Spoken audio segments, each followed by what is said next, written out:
मान्यवर भारत की ऐसी कंपनी जिसने शादियों के कपड़े बेचकर लगभग 32,000 करोड़ रुपए की कंपनी खड़ी कर दी। दोस्तों आज इस कंपनी के स्टोर भारत ही नहीं बल्कि Australia, US, UK, Canada, UAE इन जैसे बड़े देशों में भी हैं। लेकिन दोस्तों कभी कंपनी की शुरुआत केवल 10,000 रुपये की उधारी से हुई थी। फिर कैसे उन 10,000 रुपयों से कंपनी आज 32,000 करोड़ रुपए की हो गई। क्या स्ट्रैटेजी इन्होंने लगाई कि भैया इस छोटी सी कंपनी को इतना बड़ा ब्रांड बना दिया। दोस्तों जानेंगे सब कुछ डिटेल में आज की इस वीडियो में। लेकिन दोस्तों उससे पहले वीडियो के लिए एक लाइक। दोस्तों अगर आप चैनल पर पहली बार आए हैं तो हमारे चैनल को भी सब्सक्राइब कर दें, और अगर आप हमारे पुराने व्यूअर हैं और आपने अभी तक सब्सक्राइब वाला बटन नहीं दबाया हुआ है तो दोस्तों उसको दबाकर चैनल को सब्सक्राइब कर लीजिए ताकि आपको आने वाली वीडियोज़ का नोटिफिकेशन भी मिल सके। मान्यवर को इतना बड़ा ब्रांड बनाया रवि मोदी ने। हालांकि दोस्तों इनको आपने लाइमलाइट में काफ़ी कम ही देखा होगा क्योंकि ये इंटरव्यू वगैरह से काफ़ी दूर रहते हैं। दोस्तों इनका जन्म बंगाल में हुआ था और इनके पिता की बंगाल में ही कपड़ों की दुकान हुआ करती थी। और जब ये 13 साल के थे ये भी अपने पिता की उस कपड़ों की दुकान पर ही बैठा करते थे। साथ ही साथ ये देखा करते थे कि भैया इनके पिता कैसे कस्टमर से डील करते हैं और कैसे कपड़े को खरीदते हैं। यानी कि भैया कपड़े से रिलेटेड जितनी भी बिजनेस की जानकारियाँ थी वो इन्होंने काफ़ी पहले से ही सीखनी शुरू कर दी थी। जब इनकी ग्रेजुएशन की डिग्री पूरी हुई तो भैया इन्होंने अपने पिता के काम को ही आगे बढ़ाया। लेकिन दोस्तों जब एक बार इनके पिता दुकान पर नहीं थे तो इन्होंने 20,000 रुपए के कुछ ऐसे कपड़े खरीद लिए जो बिक नहीं पाए। वो पूरी तरह से पेंडिंग स्टॉक हो गया। तो इसलिए भैया इनके पिता ने इनको काफ़ी ज़्यादा सुना दिया और इसी से इनको इतना बुरा लगा कि इन्होंने अपने पिता की दुकान पर बैठना बंद कर दिया और ये सोचा कि मैं खुद का अपना ब्रांड खड़ा करूंगा अपने पिता की सहायता लिए बगैर। अब इन्होंने अपनी माँ से 10,000 रुपये उधार लिए। अब क्योंकि इनके पास एक्सपीरियंस था कपड़ों से रिलेटेड तो इन्होंने अपने उस एक्सपीरियंस का फ़ायदा उठाया क्योंकि उस समय तक कपड़ों का जो मार्केट था पूरा अनऑर्गेनाइज्ड था। यानी कि भैया कपड़े उतने अच्छे क्वालिटी के साथ नहीं मिला करते थे और ना वो किसी ब्रांड के हुआ करते थे। और इसीलिए इन्होंने ऐसे कपड़ों का बिजनेस शुरू किया जो केवल शादियों के लिए कपड़े बनाता था। अब इन्होंने ऐसा बिजनेस शुरू तो कर दिया था लेकिन प्रॉब्लम ये थी कि भैया ऐसे कपड़े केवल शादी ब्याह में ही बिकते और शादी ब्याह का सीज़न साल में 1 या 2 बार ही आता है। तो इन्होंने उसमें शादी ब्याह के साथ और भी जो ओकेजन पर कपड़े पहनते हैं कुर्ता पजामा या फिर जो पार्टी वियर हैं ऐसे कपड़े बनाना शुरू कर दिया और उनको एक ब्रांड नेम दिया मान्यवर। मान्यवर के साथ अब ये उस कपड़ों को बनाते और उनको मार्केट में बेचा करते थे। अब इनके पास खुद का ब्रांड था और खुद का स्टॉक भी था। अब बात थी कि भैया इसको बेचेंगे कैसे, ये सबसे बड़ी प्रॉब्लम थी। अब 1999 में शुरू किया गया इनका यह मान्यवर ब्रांड जो कि पूरी तरह से ट्रेडिशनल कपड़े बनाता था। अब उसको बेचने के लिए इन्होंने अलग अलग स्टेट को टारगेट करना शुरू किया। इन्होंने अपने कपड़े यूपी, बिहार, मध्य प्रदेश इन जैसे इलाकों में बेचने शुरू कर दिए। अब ये अपने इन कपड़ों को रिटेलर के पास बेचते थे यानी कि भैया जो मार्केट होती थी उनको ऑफलाइन कपड़ा बेचते थे। लेकिन उसमें सबसे बड़ी प्रॉब्लम ये थी कि कंपनी जो कपड़ा लोगों को बेचा करती थी या जो दुकानदारों को बेचा करती थी वो क्रेडिट पर बेचा करती थी, जिससे कि भैया कंपनी को एकदम से पैसा नहीं मिल पाता था। मानो अगर उसने 1 लाख का माल मार्केट में डाल दिया तो उनका पैसा आने में काफ़ी ज़्यादा टाइम लग जाता था, जिससे कंपनी को काम करने के लिए पैसे नहीं मिल पाते थे, वो नया प्रोडक्ट नहीं बना पाते थे। तो अब ये प्रॉब्लम इनको सबसे ज़्यादा आने लगी कि भैया पैसा कहाँ से आए जिससे कि ज़्यादा प्रोडक्ट बनाए जा सकें। तो इसका समाधान इन्होंने निकाला कि जो बड़े बड़े मॉल थे उनको अपने कपड़े बेचने शुरू कर दिए। हालांकि दोस्तों इन्होंने मॉल्स को जो अपने कपड़े बेचे वे 10 रुपये घाटे में ही बेचे और उसका कारण था कि भैया मॉल से हैंड टू हैंड पेमेंट हो जाया करती थी। जहां एक तरफ ये मार्केट में बेचने पर इनको काफ़ी ज़्यादा समय लग जाया करता था पैसे आने में। तो अगर ये मॉल को 10 रुपये घाटे से भी एक कपड़े को बेच रहे हैं तो जितना भी अगर ये माल मॉल को बेच रहे हैं तो उनसे पेमेंट एकदम से आ जाया करता था, जिससे इनको अगले प्रोडक्ट बनाने के लिए पैसा मिल जाता था। हालांकि उसमें थोड़ा घाटा इनको जरूर होता था। लेकिन अब आप सोचेंगे यार जब घाटा होता था तो ये मॉल को क्यों बेचते थे। लेकिन दोस्तों सबसे बड़ी बात यह है कि मॉल को ये अपने प्रोडक्शन का केवल 20% ही बेचते थे क्योंकि इनको भी पता था अगर अपना 100% प्रोडक्ट हम मॉल्स या बड़े ऐसे रिटेलर को बेचेंगे जिनसे हमें घाटा होगा तो ऑब्वियस सी बात है भैया कंपनी घाटे में ही चली जाएगी।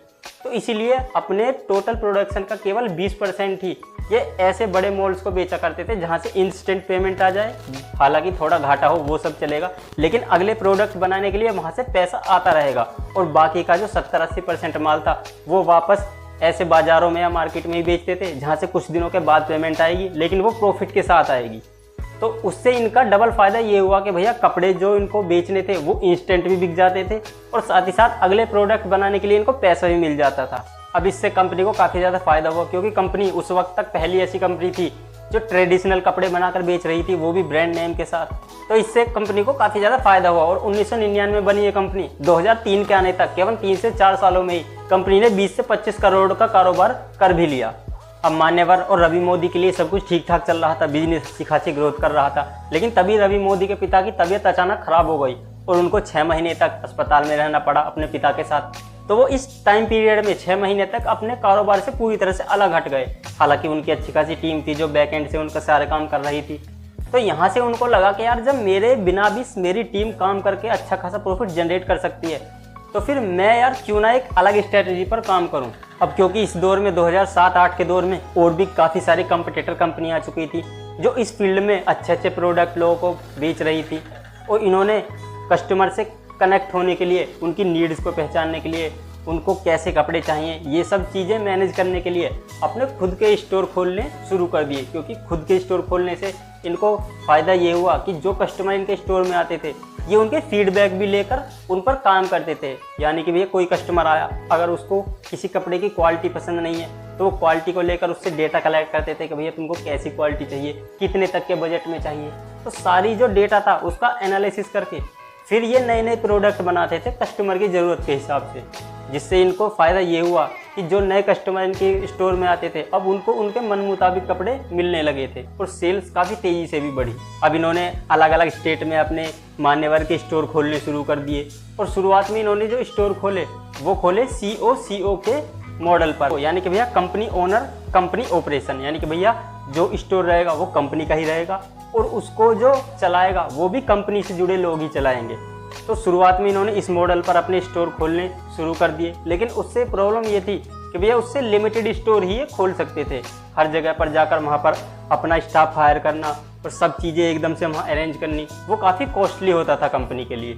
लेकिन फिर भी कंपनी ने अपने नए नए स्टोर लगातार खोले और 2010 के आने तक कंपनी के 100 से भी ज़्यादा स्टोर पूरे भारत में खुल चुके थे। अब मान्यवर के लिए सब कुछ ठीक ठाक चल रहा था, लेकिन प्रॉब्लम एक थी कि मान्यवर केवल मेंस के लिए कपड़े बनाता था, वीमेंस के लिए नहीं। और दोस्तों ये आपको पता ही है कि भैया मेंस से ज़्यादा वीमेंस कपड़े खरीदती हैं, शॉपिंग करती हैं।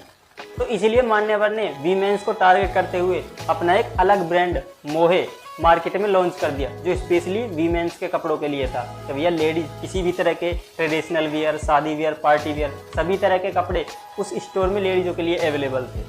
तो इसीलिए मान्यवर का ये मास्टर स्ट्रोक इतना हिट हुआ कि इससे उसकी सेल काफ़ी तेज़ी से बढ़ी। और 2016 आते आते कंपनी का टर्नओवर भी लगभग 300 करोड़ के ऊपर तक चला गया। और 2017 में मान्यवर ने मेबाज को एक्वायर कर लिया। मेबाज एक ऐसी कंपनी थी जो ट्रेडिशनल कपड़े भारतीय मार्केट में बनाकर बेच रही थी, यानी कि कहीं तो भैया मान्यवर का कंपटीटर ही था, लेकिन वो लगातार लॉस में जा रहा था। इसलिए मान्यवर ने मेबाज को भी खरीद कर अपने अंडर में ला लिया। इस तरह से मेबाज भी फिर मान्यवर का ही ब्रांड बन गया।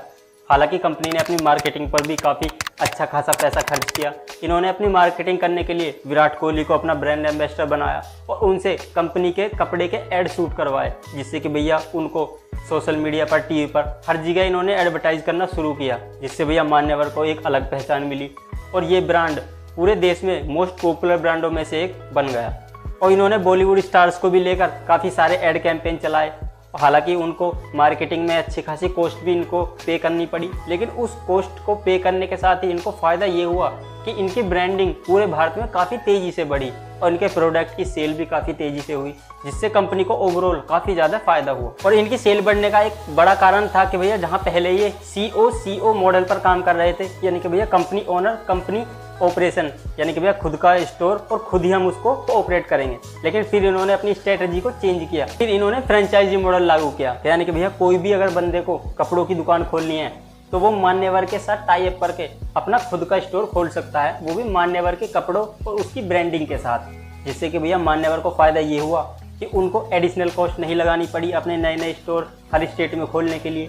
लेकिन अब 2018 में कंपनी ने अपनी स्ट्रेटजी में थोड़ा सा और चेंज किया और यहाँ पर इन्होंने देखा कि भैया सब लोग नहीं चाहते कि वो हाई क्वालिटी के महंगे कपड़े खरीदें। कुछ लोग ऐसे भी हैं जिनको भैया अफोर्डेबल कीमत में अच्छे कपड़े चाहिए, तो उनके लिए इन्होंने एक अलग ब्रांड निकाला, मंथन स्पेशली ऐसे लोगों को टारगेट करके शुरू किया गया था जिनका बजट कम है और उनको क्वालिटी भी अच्छी चाहिए। तो ऐसे लोगों को टारगेट करता था ये उनका प्रोडक्ट मंथन। तो इन्होंने इसके स्टोर भी लगातार खोलने शुरू किए और फिर 2022 में इन्होंने अपने IPO भी लॉन्च किया, कंपनी स्टॉक मार्केट में भी लिस्ट हुई, जिससे कि भैया कंपनी की वैल्यूएशन और भी काफ़ी तेज़ी से बढ़ी। और अगर दोस्तों आज की तारीख में देखा जाए तो कंपनी के भारत में ही लगभग 600 से ज़्यादा स्टोर्स हैं। US में 7, UAE में 6, कनाडा में 2 और ब्रिटेन में 1 स्टोर आज कंपनी के मौजूद हैं, जिनसे कंपनी अच्छा खासा रेवेन्यू जनरेट कर रही है। और अगर ओवरऑल कंपनी की टोटल वैल्यूएशन की बात करें तो मान्यवर ब्रांड आज लगभग 32,000 करोड़ रुपए का हो चुका है। तो दोस्तों आज की इस मान्यवर की स्टोरी में इतना ही। वीडियो कैसी लगी कमेंट में अपनी राय जरूर दें। Thanks for your valuable time.